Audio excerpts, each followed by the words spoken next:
For a fiscally focused government, the first Ford budget is all about the figures. Finance Minister Vic Fedeli says Ontario will return to a balanced budget in 5 years. Eliminating the deficit in a 5-year path to balance, which is a responsible approach. It's the right way to deliver. The 343-page document outlines the path forward. The deficit has been cut down to $11.7 billion and will continue to be slashed over the next 5 years.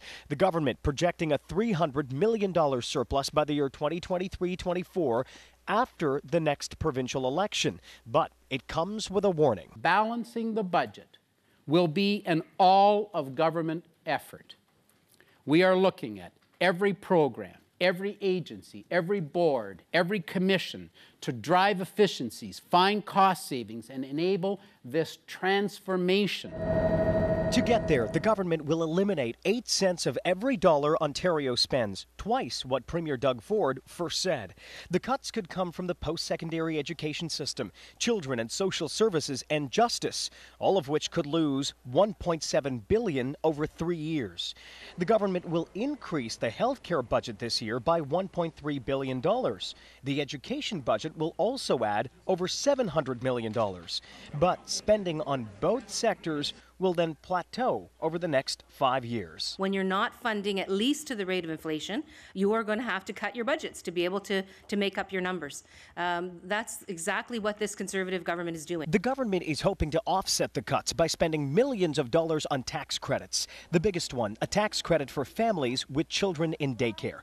The province will spend nearly $400 million a year to give parents up to 75% rebates on their child care and recreation costs. Families earning $20,000 and below will get the most. Families earning above $150,000 are not eligible. This new care credit would provide about 300,000 families with up to 75% of their eligible expenses. The government will start allowing Ontarians to have more access to their vices. Bars and restaurants will be able to serve alcohol as early as 9 a.m. this summer, while cities will be given new powers to allow drinking in parks and public spaces. You'll be able to buy lottery tickets on your smartphone, and casinos can now advertise whether they offer free alcohol to gamblers. I do not understand the obsession with alcohol. We've been talking about alcohol for the duration of this government.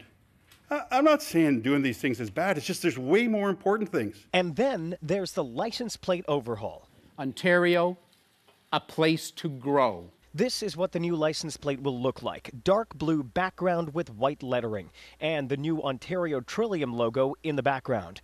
The government is also redesigning your driver's license, and every single government ministry will have to carry the same Ontario logo. Colin D'Mello, CTV News.